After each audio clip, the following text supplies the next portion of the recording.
Tere, olen Eve Reisalu ja nüüd me loome veel veidi sisu ja muudame ka teemat.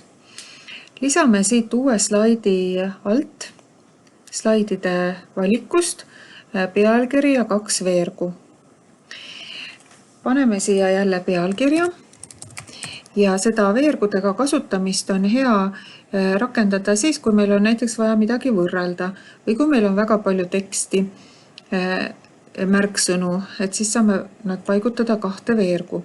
Aga praegu paneme meie siis söödavad seened ja teise veeru pealkirjaks mitte söödavad.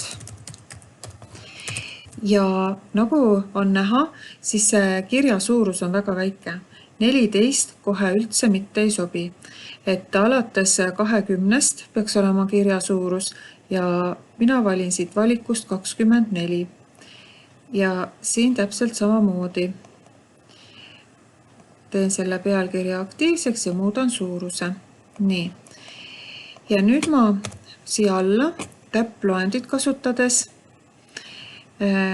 kirjutan, kuidas neid söödavaid seeni siis kasutada, kas värskelt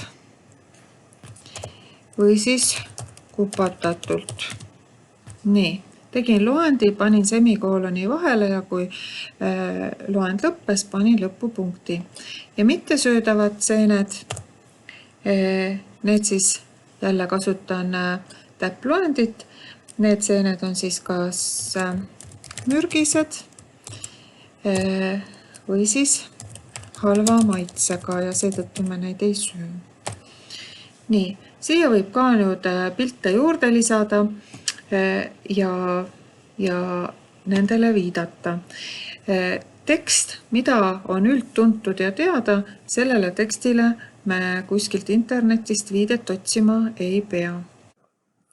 Nüüd ma soovin teha ühe sellise tähtsa slaidi, kus on kirjas, milliseid seeni tohib kindlalt korjata ja süüa.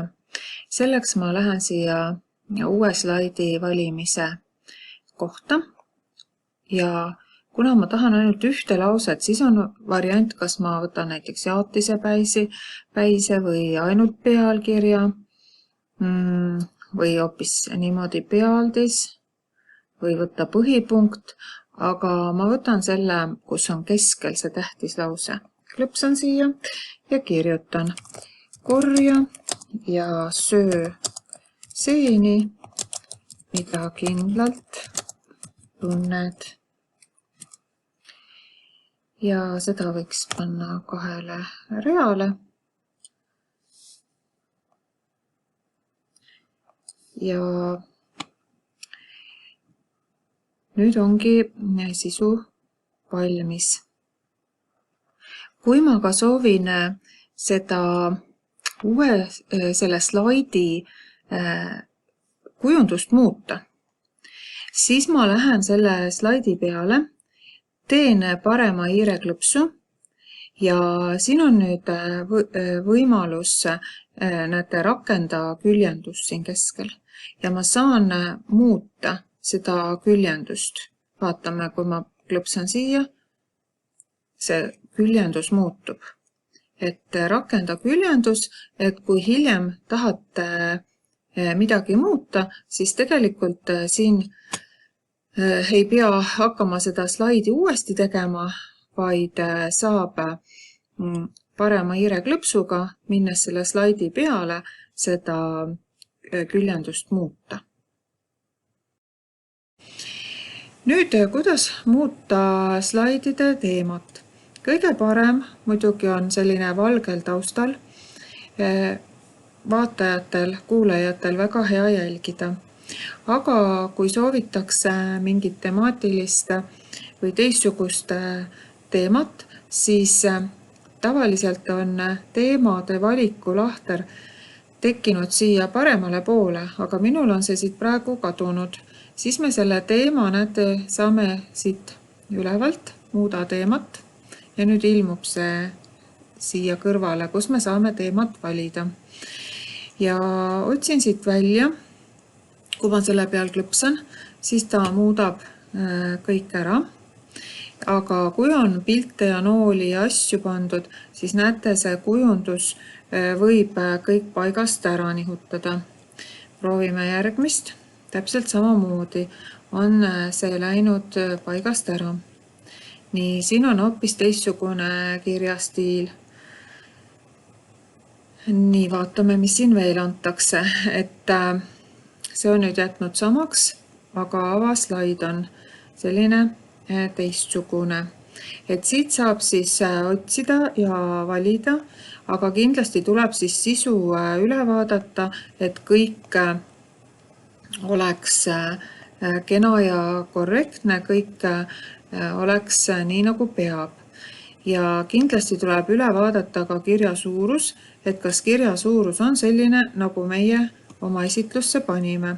Sest algselt need kirja suurused võivad olla hoopis väiksemad. Nii, et siit saab siis neid teemasid valida.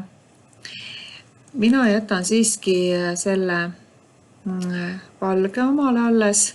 Vaatan, et kõik oleks kenasti nii nagu peab.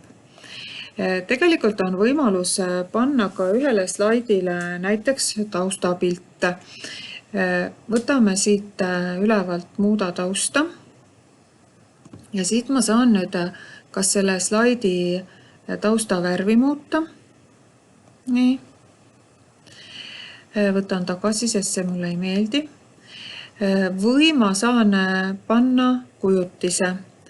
Ja kujutise valikus on siis, et mul on endal arvutisse laetud pilt või Google'i Drive'ist või Google'i pildiotsingust. Et kasutame seda Google'i pildiootsingut ja kui ma panen siia jälle sõna seened, siis siin tuleb palju pilte ja ma võin siit otsida nüüd pildi, mis võiks minu esitlusele näiteks sobida. Oletame, et ma võtan selle, vajutan selle peal ja sisesta. Nii, ja panen, siin ta juba all näitab, milline ta on, ja klõps on valmis. Ja nüüd ma pean üle kontrollima, pealkiri paistab küll väga hästi välja, aga näete, see töö autor, aastaarv, see üldse välja ei paista. Lohistan hiirega üle. Ja variant on, et ma muudan teksti värvi. Nii, nüüd läks taustavärv. Nii, tausta ma ei taha muuta, vaid ma tahaksin teksti muuta. Seda ma saan siit teksti värvist. Nii. Ja nüüd ta paistab välja. Et võib ka nii. Aga kui ma sellist ei soovi, siis ma saan siit lihtsalt tagasivõtu nupust algse variandi tagasi. Nii et teemade muutmisel, piltide panemisel tuleb väga jälgida seda, et kõik kirjad oleksid loetavad, nähtavad ja kõik pildid, nooled, viited oleksid õige koha peal. Aga toredaid esitlusi!